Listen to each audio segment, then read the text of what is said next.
Psalms 45. Beautiful words fill my mind as I compose this song for the King.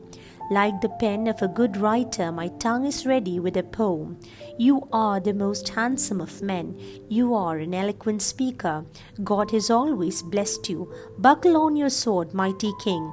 You are glorious and majestic. Ride on in majesty to victory for the defense of truth and justice. Your strength will win you great victories. Your arrows are sharp. They pierce the hearts of your enemies. Nations fall down at your feet. The kingdom that God has given you will last forever and ever. You rule over your people with justice. You love what is right and hate what is evil. That is why God, your God, has chosen you and has poured out more happiness on you than on any other king. The perfume of myrrh and aloes is on your clothes.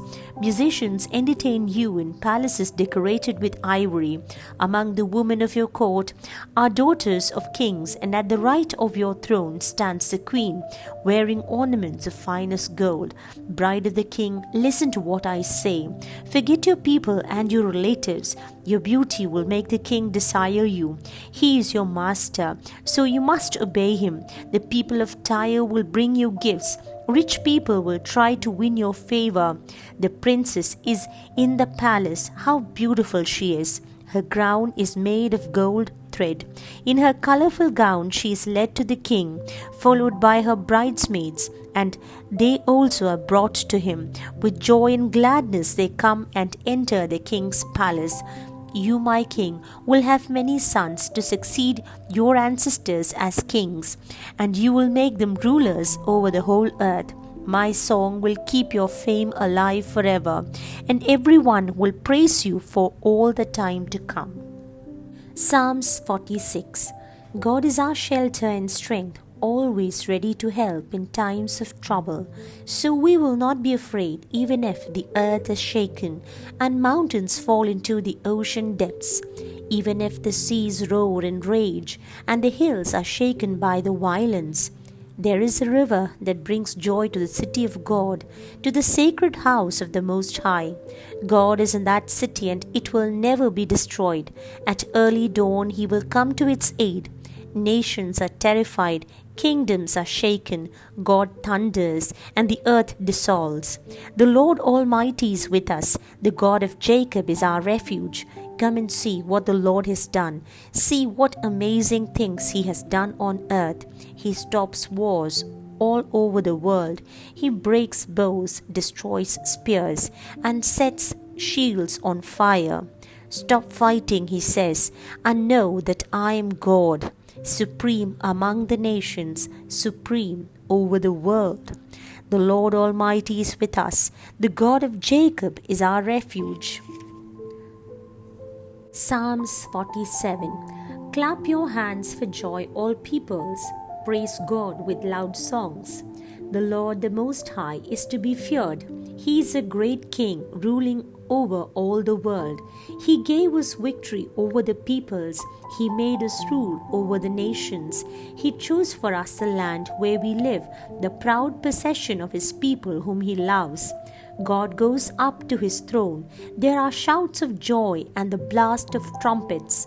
As the Lord goes up, sing praise to God. Sing praise to our King. God is king over all the world. Praise him with songs. God sits on his sacred throne. He rules over the nations. The rulers of the nations assemble with the people of God, of Abraham. More powerful than all armies is he. He rules supreme. Psalms 48. The Lord is great and is to be highly praised. In the city of our God, on a sacred hill, Zion, the mountain of God, is high and beautiful. The city of the great King brings joy to all the world. God has shown that there is safety with him inside the fortresses of the city. The kings gathered together and came to attack Mount Zion. But when they saw it, they were amazed. They were afraid and ran away. They were seized with fear and anguish, like a woman about to bear a child, like ships tossing in a furious storm. We have heard what God has done, and now we have seen it. In the city of our God, the Lord Almighty, He will keep the city safe forever. Inside your temple, O God, we think of your constant love. You are praised by people everywhere, and your fame extends over all the earth. You rule with justice. Let the people of Zion be glad. You have right judgments. Let there be joy in the cities of Judah. People of God, walk around Zion and count the towers. Take notice of the walls and examine the fortresses, so that you may tell the next generation, this God is our God forever and ever. He will lead us for all time to come. Psalms 49. Hear this, everyone. Listen, all people everywhere, great and small alike, rich and poor together. My thoughts will be clear. I will speak words of wisdom. I will turn my attention to proverbs and explain their meaning as I play the harp. I am not afraid in times of danger, when I am surrounded by enemies, by evil men who trust in their riches and boast of their great wealth. A person can never redeem himself. He cannot pay God the price for his life, because the payment for a human life is too great.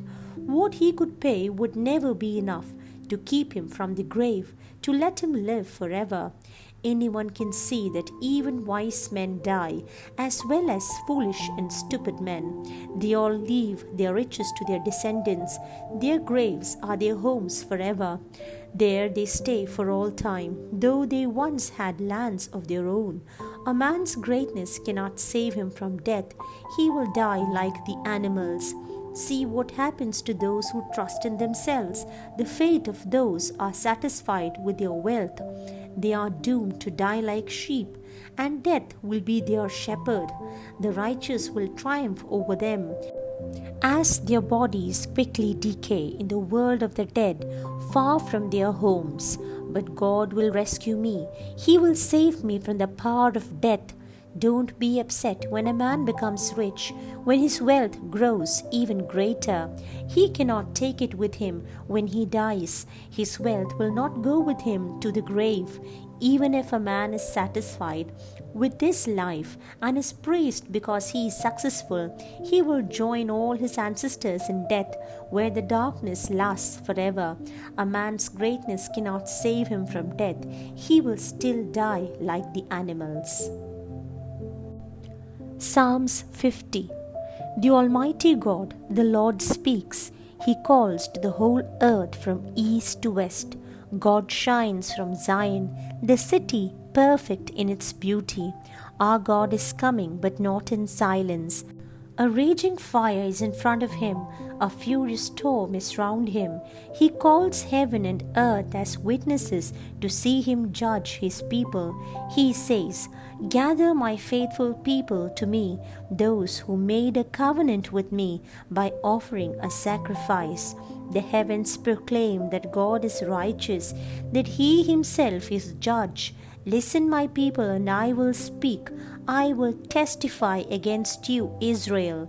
I am God, your God. I do not reprimand you because of your sacrifices and the burnt offerings you always bring me. And yet I do not need bulls from your farms or goats from your flocks. All the animals in the forest are mine, and the cattle on the thousands of hills. All the wild birds are mine, and all living things in the fields. If I were hungry, I would not ask you for food, for the world and everything in it is mine. Do I eat the flesh of bulls or drink the blood of goats? Let the giving of thanks be your sacrifice to God, and give the Almighty all that you promised. Call to me when trouble comes, and I will save you, and you will praise me. But God says to the wicked, "Why should you recite my commandments? Why should you talk about my covenant? You refuse to let me correct you. You reject my commandments. You become the friend of every thief you see, and you associate with adulterers. You are always ready to speak evil. You never hesitate to tell lies. You are ready to accuse your own brothers and to find fault with them. You have done all this, and I have said nothing. So you thought that I was like you. But now I reprimand you and make the matter plain to you. Listen to this, you that ignore me, or I will destroy you, and there will be no one to save you. Giving thanks is a sacrifice that honors me, and I will surely save all who obey me.